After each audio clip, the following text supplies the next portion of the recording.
OPS வெளியில வரும்போது அவர் என்ன சொன்னாருன்னா, நான் வந்து பல முறை அவரை தொடர்பு கொண்டேன், அவர் வந்து எனக்கு உரிய இது கொடுக்கல, மரியாதை கொடுக்கல அப்படின்னு சொல்லி ஓபிஎஸ் சொன்னாரு. டிடிவி வெளியில வந்து அதே குற்றச்சாட்டை வேற மாதிரியா வச்சிருக்காரு.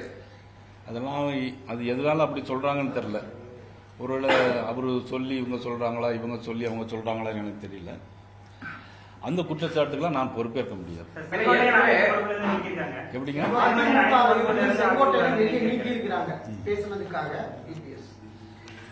அதிமுக கட்சியினுடைய பொதுச் செயலாளர் திரு இபிஎஸ் அவர்கள், இது அவருடைய உள்கட்சி பிரச்சனை. அதில் நம்ம அதைப்படி கருத்தும் சொல்ல முடியாது, அதை பத்தி பேசவும் முடியாது.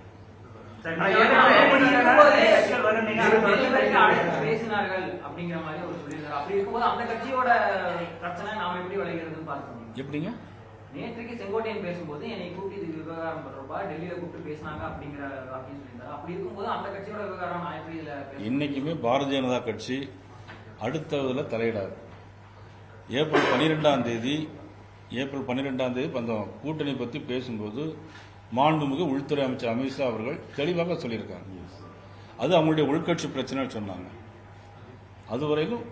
இதுவரையிலும் நடந்தது அதுதான். நாங்க எந்த கட்சியிலையும் நாங்க வந்து ஏற்கனவே அதாவது என்னன்னா, டிடிவி ஓபிஎஸ் ரெண்டு பேரும் விலகி போனவங்களா கட்சிக்குள்ள சேர்த்த மாட்டேன்னு சொல்லி அதிமுக சொல்லியிருக்காங்க. ஆனா அதிமுக பாஜக கூட்டணி தெளிவா போகணுன்றதுக்காக நீங்க வந்து டிடிவி வெளியேறினால ஒரு தகவல் இருக்கு. நாங்க எப்படி வெளியேற்ற முடியும்? அவர் ஒரு தனி கட்சி வச்சிருக்காரு. அவரு கட்சி நம்ம எப்படி வெளியே போக சொல்ல முடியும்? நாங்க இன்னைக்கு அவர் மேல மரியாதை வச்சிருக்கிறோம். இப்பவும் நான் சொல்றேன், எல்லாரும் ஒன்னா வந்தாதான் திமுக வீழ்த்த முடியும். திமுக வீழ்த்த வேண்டாம்னு நினைச்சாங்கன்னா அவங்க அவருடைய விருப்பம் அது. ஆனா திமுகவை வீழ்த்தணும்னு சொன்னா எல்லாரும் ஒன்று சேரணும். இன்னைக்கும் சொல்றேன், ஆரம்ப காலத்திலிருந்து நான் தலைவர் பதவி ஏற்ற நாளிலிருந்து நான் சொல்லிட்டு இருக்கேன். இன்னும் குறிப்பா சொல்ல போனா, நான் தலைவராகிறதுக்கு முன்னாடியே சட்டமன்ற கட்சி தலைவராக இருக்கும்போது இன்றைக்கு இருக்கிற அண்ணன் சேலஞ்சர் துறை எம்எல்ஏ எங்க இருக்காரு, அவருக்கும் நல்லா தெரியும். அன்னைக்கே நான் வந்து கூட்டணி வேணும், திரு டிடிவி கூட்டணி வேணும்னு அன்றையிலிருந்து இன்றைய வரை நான் சொல்லிட்டு தான் இருக்கேன். அமித்ஷா அதிமுக ஒருங்கிணைக்க முயற்சி பண்ணாரு, ஆனா அந்த முயற்சி கைகூட நம்பிக்கிறதா, ஆனா அது நடக்காதனால கூட்டணி வெளியே அது அவருடைய சொந்த கருத்தா இருக்கும். அதுக்கு எப்படி மாண்பு உள்துறை அமைச்சர் எப்படி அதை கருத்தில் எடுக்க முடியும்? நீங்க மாண்பு உள்துறை அமைச்சர் அப்படி எங்கேயாவது சொல்லியிருக்கிறாங்களா? இல்லையே. பிறகு எப்படி அந்த கருத்தை நீங்க சொன்னது மாதிரி எப்படி சொல்ல முடியும்? நீங்க ஒரு கருத்து சொல்றீங்க, உள்துறை அமைச்சரால் முடியாது அப்படின்னு சொல்லி உள்துறை அமைச்சரை நீங்க வம்புக்கு இழுக்கிறீங்களே. ஏன் உள்துறை அமைச்சரை வம்புக்கு இழுத்தா அவருடைய அது தேவையில்லாத விஷயம் தானே அது.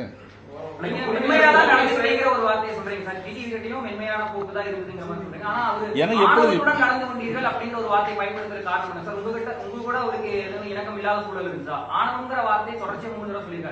சார் ஒருத்தர் திட்டுறாருனாக்கி அதுக்கு நீங்க எப்படி காரணம் அப்படின்னு சொல்லி கேட்கிற மாதிரி இருக்கு. நீங்க அது எனக்கு நான் என்ன சொல்ல முடியும்? நான் அவர்கிட்ட எங்கேயும் யார்கிட்டயுமே நடந்து கொண்டு கிடையாது. வந்த உடனே அவங்களுக்கு எல்லாம் வாங்க வணக்கம் தான் சொல்லிட்டு இருக்கேன். போகும்போது போயிட்டு வரேன்னு சொல்லிட்டு தான் போறேன்.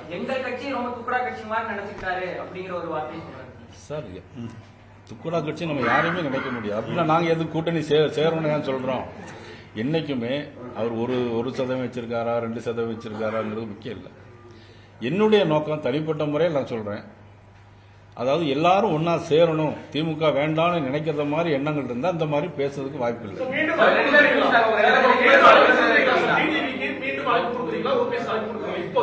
அதாவது என்ன பொறுத்த எல்லாரும் ஒண்ணு சேரணும் சார். எல்லாரும் ஒண்ணு சேர்ந்தாதான் திமுக வீழ்த்த முடியும் சார். அது அவருடைய கட்சி. உங்க வீட்டுல ஒரு பிரச்சனை நடக்காது, நான் எப்படி தலையிட முடியும்?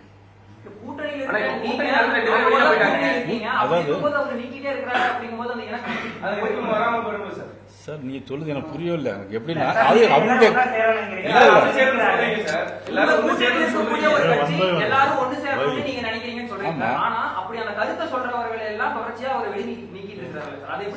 சார் அது அவருடைய கட்சி பிரச்சனைன்னு சொன்னா மறுபடியும் அதே நீங்க திரும்பி ரிப்பீட் பண்றீங்க.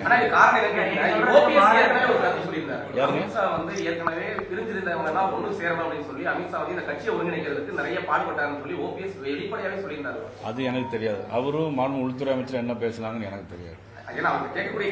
இல்ல அதாவது எனக்கு புரியல. அது நீங்க கேட்கிற கேள்வினா ஒருதலை பட்சமா கேட்கறீங்க. அப்படி பண்ண முடியாது. ஒரு கட்சி அதனுடைய பொதுச் செயலாளர் அதாவது அதனுடைய கருத்து சொல்ல முடியாது. இப்போ அதனுடைய கருத்தை வந்து அவருடைய கருத்தை சொல்ல முடியாது, என்னுடைய கருத்தை அவங்க மீது நான் திணிக்க முடியாது. இப்போ ஓபிஎஸ் சரி டிடிவி சரி கூட்டணியில இருந்து வெளியே போயிட்டாங்க. மீண்டும் அவர்களை இணைப்பதற்கான முயற்சியில பாஜக தமிழக தலைமை முயற்சி செய்திருக்கிறார். அதாவது அது எங்களுடைய அகில இந்திய தலைமை முடிவு செய்யும். ஆனால் அவர்கள் வந்தால் நல்லது. அவர்கள் வந்தால் மாநில தலைமை சார்பில் அவங்களுக்கு எந்த அழைப்பும் கொடுக்க மாட்டீங்க. வர வேண்டும் தான் சொல்றேன். வர வர வேண்டும் வேண்டும்ன்ற ஒரு கருத்தை வந்து நீங்க வெளியே சொல்றீங்க, ஊடகத்தில் சொல்றீங்க. அதே வந்து தனிப்பட்ட முறையில அந்த கட்சிகளுக்கு அழைப்பு கொடுப்பீங்களா? என்ன தனிப்பட்ட முறையில் சொல்றேன், இந்த கூட்டத்திலே சொல்றேன், திமுக வர வேண்டாம் அவங்க என்ன இருந்தால் அவர்கள் வர வேண்டும். இங்கே நான் வரவேற்கிறேன். சார் என்டிஏ கூட்டணிக்கு புதிய கட்சிகள் வரும்னு சொன்னீங்க. ஆனா வந்து இருந்த 2 கட்சிகள் வந்து வெளியேறி இன்னும் 8 மாசம் இருக்க தேர்தலுக்கு ஏன் அவசரப்படுறீங்க? ஏன்னா எதிர்கட்சிகளுடைய விமர்சனம் தானே சார் அதெல்லாம் வரும் சார். நீங்க எதிர்கட்சி விமர்சனத்தை தாங்கினா தானே சார் வளர முடியும். பழுத்து மறந்தானே சார் கல்லறி படும். ஏன்னா இவங்க ஒருங்கிணைந்த ஒரு 3-4 வரட்டும் 7 மாசம் இருக்கு. ரெண்டு கட்சிகள் வெளியே இன்னும் உங்களுக்கு 7 மாசம் இருக்கு சார். ரொம்ப அவசரப்படாதீங்க நீங்க. என்டிஏ கூட்டணிக்கு முன்னாடியே வந்து ஓபிஎஸும் டிடிவி தினகரன் தான். இப்போ வந்து அதிமுக வந்து அவங்க 2 பேரும் வந்து வெளியேறினதா இல்ல அரசியல் எது நிரந்தரமா இருந்திருக்கு சொல்லுங்க பார்க்கலாம்.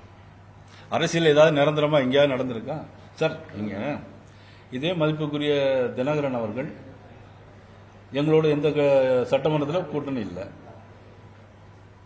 மதிப்புக்குரிய திரு இபிஎஸ் அவர்கள் பாராளுமன்றத்தில் கூட்டணி இல்லை. அதனால ஒரு சைடு மாறி மாறி வரும். அதனால இதை வச்சு ஒரு முடிவு பண்ணிட முடியாது. நீ அவசரப்பட வேண்டாம். நல்லது நடக்கும். 2000 வரும் சார் வரும். இன்றைக்கு எந்தெந்த கட்சிகள் கூட்டணியில் இருக்கு? கூட்டணி உங்களுக்கு இருக்குமே உங்களுக்கு தெரியுங்களா? அதிமுக இருக்கிறோம், நாங்க இருக்கிறோம், பிறகு பாரிவேந்தர் கட்சி இருக்குது, ஐயா ஜி.கே. வாசனுடைய தமிழ் மாநில காங்கிரஸ் இருக்குது, பிறகு அண்ணன் ஏசி சண்முகம் தலைமையிலான கட்சி இருக்குது. வேற சமாதானப்படுத்துறதுக்கு முயற்சி இருக்க மாட்டாரு. ஓபிஎஸ் விவகாரத்திலேயே பயங்கரமா பொய் சொல்லிட்டாரு நயினார் நாகேந்திரன். இது ஓபிஎஸ்க்கு நடந்தது நாளைக்கு எனக்கும் நடக்குங்கிற மாதிரி சொல்றாரு. அவரை சமாதானப்படுத்தவோ இல்ல மீண்டும் அவர்கள் எல்லாத்தையும் ஒருங்கிணைக்கிறதுக்கு நீங்க எதுவும் முயற்சி எடுப்பீங்களா? கண்டிப்பா நான் முயற்சி எடுப்பேன். சார் இப்போ அமமுக சேரணும்னா ஏதோ நிபந்தனை அவங்களுக்கு தெரியும் அப்படின்னு சொல்லியிருக்காரு. எந்த விதமான அது எனக்கு தெரியாது, அவங்கள்ட்ட தான் கேட்கணும். நீங்க அந்த நிபந்தனையை சொல்லுங்க. அந்த நிபந்தனையை நயினார் நாகேந்திரன் கேட்டு நான் திருப்பி உங்கள்கிட்ட வாரேன்னு சொல்லுங்க. அந்த நிபந்தனையை வச்சு நான் ஒரு வீட்டில் வேணாலும் போய் கேட்கறேன். தவிர்க்க முடியாத தம்ப்நெயில்ஸ், கலக்கலான கண்டென்ட்ஸ், சினிமாவும் சீரியஸ் பிரச்சனைகளும், பல வருடங்கள் தளபதி இடைவெளி விஜய் பெரிய கலகலப்பும் கைகலப்பும், me too love you thank you அவருக்கு அந்த மாஸ் ஏத்துறது ஏற்ற தெரிக்குதுனாலே டன்னு தான். பிரேக்கே இல்லாமல் பிரேக்கிங் நியூஸ் சொல்லும் தந்தி டிவி ஆப்.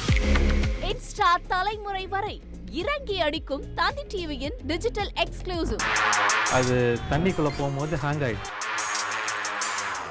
உங்களுக்கு விஜய் சார் எந்த அளவுக்கு ரொம்ப பிடிக்கும்? Of course, Malayalis are huge Vijay sir fans. 2 பேருமே ரொம்ப பிடிக்கும் எனக்கு. தந்தி டிவி ஆப்பை இலவசமா டவுன்லோட் செய்யுங்க. ஃபாலோ பண்ணுங்க, சப்ஸ்கிரைப் பண்ணுங்க, என்ஜாய் பண்ணுங்க.